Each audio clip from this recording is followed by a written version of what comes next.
Día 9. Historia de un alma. Estaremos compartiendo los últimos temas del capítulo 4, el cual consiste en Hija de María y nuevas separaciones. Hija de María. Casi inmediatamente después de mi entrada en la abadía, ingresé en la Congregación de los Santos Ángeles. Me gustaban mucho los ejercicios de devoción que en ella se prescribían, pues sentía una especial inclinación a invocar a los bienaventurados espíritus celestiales, y en particular al que Dios me dio para que fuera el compañero de mi destierro. Poco tiempo después de mi primera comunión, la banda de aspirante a las Hijas de María sustituyó a la de los Santos Ángeles, pero abandoné la abadía sin haber sido recibida en esa congregación de la Santísima Virgen. Como salí antes de terminar los estudios, no se me permitía entrar en ella como antiguo alumno.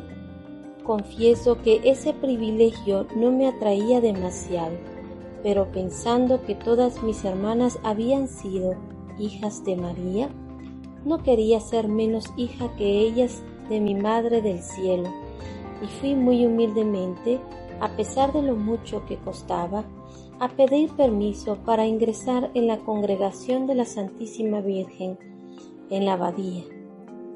La primera profesora no quiso negármelo, pero me puso como condición que tenía que venir al colegio 2 días a la semana, por la tarde, para demostrar que era digna de ser admitida. Este permiso, lejos de agradarme, me costó enormemente. Yo no tenía, como las demás alumnas, una profesora amiga con quien poder ir a pasar el tiempo. Así es que me conformaba con ir a saludar a la profesora y luego trabajaba en silencio hasta que terminaba la clase de labores. Nadie se fijaba en mí, así que subía a la tribuna de la capilla y me estaba allí delante del Santísimo hasta que papá venía a buscarme. Este era mi único consuelo. ¿No era, acaso, Jesús mi único amigo? No sabía hablar con nadie más que con Él. Las conversaciones con las criaturas, incluso las conversaciones piadosas, me cansaban el alma. Sentía que vale más hablar con Dios que hablar de Dios, pues se suele mezclar tanto amor propio en las conversaciones espirituales. Solo por la Santísima Virgen iba a la abadía. A veces me sentía sola, muy sola, como en los días de mi vida de internado. Cuando me paseaba triste y enferma por el enorme patio, yo repetía siempre estas palabras que hacían renacer siempre la paz y la fuerza en mi corazón. La vida es un navío, no morada. Cuando era pequeñita, estas palabras me levantaban la moral, y todavía hoy, a pesar de los años, que hace que desaparezcan tantos sentimientos de piedad infantil. La imagen del navío sigue cautivando mi alma y la ayuda a soportar el destierro. ¿No dice la sabiduría que la vida es como nave que surca las aguas agitadas sin dejar rastro alguno de su travesía? Cuando pienso en estas cosas, mi alma se abisma en el infinito y me parece estar tocando ya las riberas eternas. Me parece estar ya recibiendo el abrazo de Jesús. Creo ver a mi Madre del Cielo salirme al encuentro con papá, con mamá y con los 4 angelitos. Creo estar gozando por fin para siempre de la verdadera, de la única vida de familia. Nuevas separaciones. Pero antes de ver a la familia reunida en el hogar paterno del cielo, tenía que sufrir aún muchas separaciones. El mismo año en que fui recibida como hija de la Santísima Virgen, ésta me arrebató a mi querida María, el único sostén de mi alma. María era quien me guiaba, quien me consolaba, quien me ayudaba a practicar la virtud. Ella era mi único oráculo. Es cierto que Paulina ocupaba un lugar privilegiado en mi corazón, pero Paulina estaba lejos, muy lejos de mí. Me había costado un verdadero martirio acostumbrarme a vivir sin ella, a ver interruptos entre ella y yo unos muros infranqueables. Pero al fin había acabado por aceptar la triste realidad. Había perdido a Paulina, casi como si se hubiera muerto. Ella me seguía queriendo, sí, y rezaba por mí, pero a mis ojos, mi Paulina querida se había convertido en una santa, ya que no sabía de las cosas de la tierra, y la miseria de su pobre Teresa, si la conociera, le extrañarían y la llevaría a no quererla tanto. Además, aunque hubiera querido confiarle en mis secretos, como en los Wisnets, no hubiera podido hacerlo, pues las visitas en el locutorio eran solo para María. Celina y yo no teníamos permiso para entrar más que al final y justo el tiempo para que se nos oprimiese el corazón. Por eso no tenía en realidad más que a María, que me era, por así decirlo, indispensable. Solo a ella le contaba mis escrúpulos y la obedecía tan ciegamente que mi confesor nunca llegó a conocer mi vergonzosa enfermedad. Yo solo le decía el número de pecados que María me permitía confesar, ni uno más. Así que podría haber pasado por el alma menos escrupulosa del mundo, a pesar de serlo en sumo grado. María sabía, pues, todo lo que pasaba en mi alma y conocía también mis deseos del Carmelo, y yo la quería mucho, que no podía vivir sin ella. Todos los años, nuestra tía nos invitaba a ir, tornándonos a su casa de Trouville. A mí me gustaba mucho ir, pero con María, cuando no la tenía a mi lado, me aburría mucho. Una vez, sin embargo, me lo pasé bien en Trouville. Fue el año en que papá realizó el viaje a Constantinopla para distraernos un poco, pues estábamos muy tristes porque papá estaba tan lejos. María nos mandó a Celina y a mí a pasar 15 días en la playa. Yo me divertí mucho porque tenía conmigo a Celina. Nuestra tía nos daba todos los gustos posibles, paseos en burro, pesca de agujas, etc. Yo era todavía muy niña, a pesar de mis 12 años y medio. Me acuerdo de la alegría que sentí cuando me puse las preciosas cintas azules que mi tía me regaló para el pelo. Y también me acuerdo que me confesé en Trouville de esa complacencia infantil que me parecía pecado. Una noche tuve una experiencia que me abrió mucho los ojos. María Guerin, que casi siempre estaba enferma, lloriqueaba con frecuencia y entonces mi tía la mimaba y le prodigaba los nombres más tiernos, sin que por eso mi querida primita dejase de lloriquear y de quejarse de que le dolía la cabeza. Yo, que tenía también casi todos los días dolor de cabeza y no me quejaba, quise una noche imitar a María y me puse a lloriquear, echada en un sillón, en un rincón de la sala. Enseguida Juana y mi tía vinieron solícitas a mi lado, preguntándome qué tenía. Yo les contesté, como María, me duele la cabeza. Pero al parecer, eso de quejarme no se me daba bien, pues no pude convencerlas de que fuese el dolor de cabeza lo que me hacía llorar. En lugar de mimarme, me hablaron como a una persona mayor, y Juana me reprochó el que no tuviera confianza con mi tía, pues pensaba que lo que yo tenía era un problema de conciencia. En fin, salí sin más daño que el haber trabajado en balde y muy decidida a no volver a imitar nunca a las demás, y comprendí la fábula de el asno y el perrito. Yo era como el asno, que, viendo las caricias que le hacían al perrito, fue a poner su pesada pata sobre la mesa para recibir también él su ración de besos. Pero, ¡ay! Si no recibí palos, como el pobre animal, recibí realmente el pago que me merecía, y la elección me curó para toda la vida el deseo de atraer sobre mí la atención de los demás. El único intento que hice para ello me costó demasiado caro.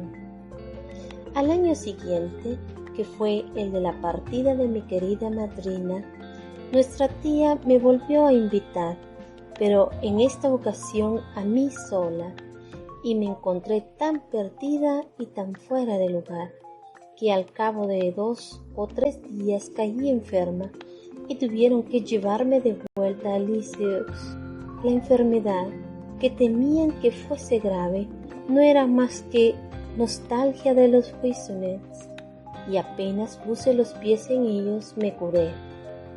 Bien, pues a esa niña iba Dios a arrebatarle el único apoyo que la ataba a la vida. En cuanto supe la decisión de María, tomé la resolución de no volver a pegar mi corazón a nada en la tierra. Después de salir del internado, me había instalado en el cuarto de pintura de Paulina y lo había arreglado a mi gusto. Era una verdadera leonera, una mezcla de objetos de piedad y curiosidades, un jardín y una pajarera. Así, por ejemplo, en el fondo destacaba sobre la pared una gran cruz de madera negra, sin Cristo, y unos dibujos que me gustaban. En otra pared, una cesta adornada con muselina y con cintas de color rosa con hierbas finas y flores. Finalmente, en la otra pared, campeaba el retrato de Paulina a los 10 años, y bajo este retrato tenía una mesa sobre la que estaba colocada una gran jaula en la que había encerrados un gran número de pájaros cuyo gorjeo melodioso aturdía a los visitantes, pero no a su amita, que los quería mucho. Tenía también el mueblecito blanco, repleto de mis libros de texto, cuadernos, etc. Y sobre este mueble tenía colocado una estatua de la Santísima Virgen con floreros siempre llenos de flores naturales y con candeleros, y todo alrededor una gran cantidad de imagencitas de santos y santas, cestitas de conchas, cajas de cartulina, etc. Por último, delante de la ventana, mi jardín colgante en el que cuidaba macetas con las flores más raras que lograba encontrar. Tenía también en el interior de mi museo una jardinera en la que ponía mi planta favorita. Frente a la ventana estaba colocada la mesa, cubierta con un tapete verde, y sobre el tapete, en el medio, tenía puesto un reloj de arena, una imagencita de San José, un portarrelojes, cesto de flores, un tintero, etc. Algunas sillas rotas y la preciosa cuna de muñecas de Paulina completaban mi ajuar. Realmente, esta pobre buhardilla era un mundo para mí, y, como el señor de Moustier, también yo podría componer un libro titulado Paseo alrededor de mi cuarto. En esta habitación me gustaba pasarme horas enteras estudiando y meditando ante el hermoso panorama que se abría ante mis ojos. Al conocer la partida de María, mi cuarto perdió para mí todo su encanto. No quería separarme ni un solo instante de la hermana querida que pronto iba a levantar el vuelo. Cuántos actos de paciencia le hice practicar. Cada vez que pasaba ante la puerta de su habitación, llamaba hasta que me abría y la besaba con todo el alma. Quería hacer provisión de besos para todo el tiempo que iba a verme privada de ellos. Un mes antes de su entrada en el Carmelo, papá nos llevó a Lincoln, pero este viaje estuvo muy lejos de parecerse al primero. Todo fue para mi tristeza y amargura. Imposible decir cuántas lágrimas lloré sobre la tumba de mamá porque me había olvidado de llevar un ramillete de encinos que había cogido para ella. Verdaderamente, en todo encontraba motivos para sufrir. Todo lo contrario que ahora, pues Dios me concede la gracia de no abatirme por nada pasajero. Cuando me acuerdo del pasado, mi alma desborda de gratitud al ver los favores que he recibido del cielo. Se ha operado en mí tal cambio que estoy desconocida. Verdad es que deseaba alcanzar la gracia de tener un dominio absoluto sobre mis acciones, de ser su dueña y no su esclava. Estas palabras de la imitación me llegaban muy a lo hondo, pero, por así decirlo, tenía que comprar con mis deseos esta gracia inestimable. No era todavía más que una niña que no parecía tener otra voluntad que la de los demás, lo cual hacía decir a la gente de Lincoln que era débil de carácter. Fue durante este viaje cuando Leonia entró a prueba en las Clarisas. A mí me dolió su extraña entrada, pues la quería mucho y no pude darle un abrazo antes de que se fuera. Nunca olvidaré la bondad y la confusión de nuestro pobre papaíto cuando vino a comunicarnos que Leonia vestía ya el hábito de Clarisa.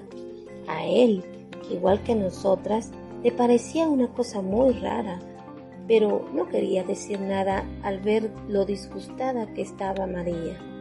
Nos llevó al convento y allí sentí una congoja como nunca la había sentido a la vista de un monasterio. Me produjo el efecto contrario al del Carmelo, donde todo me dilataba el alma. Tampoco me entusiasmó más la vista de las religiosas y no sentí la menor tentación de quedarme con ellas. No obstante, nuestra pobre Leonia estaba muy guapa con su nuevo traje. Nos dijo que la miráramos bien a los ojos, pues ya no volveríamos a verlos. Las Clarisas no se dejan ver más que con los ojos bajos.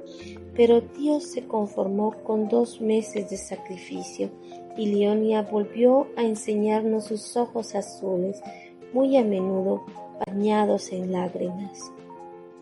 Al dejar a Lincoln, yo pensé que Leonia se quedaría con las Clarisas, por lo que me alejé de la triste calle de la Media Luna con el corazón muy apenado.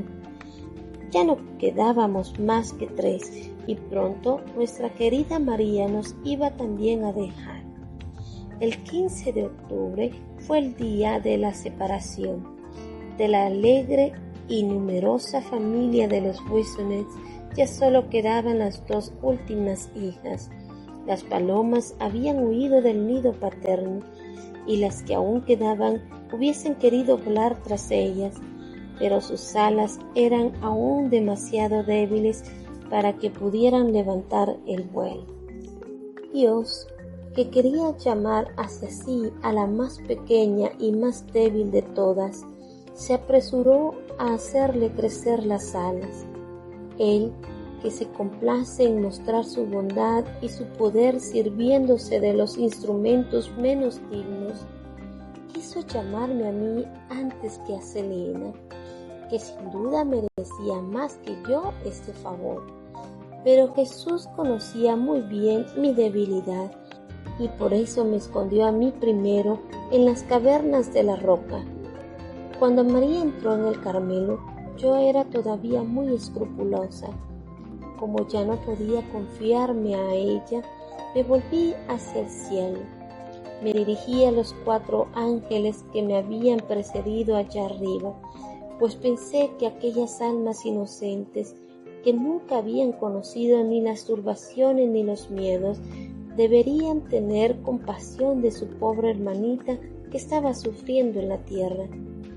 Les hablé con la sencillez de un niño, haciéndoles notar que, al ser la última de la familia, siempre había sido la más querida y la más colmada de ternuras por mis hermanas, y que si ellos hubieran permanecido en la tierra, me habrían dado también sin duda alguna prueba de cariño.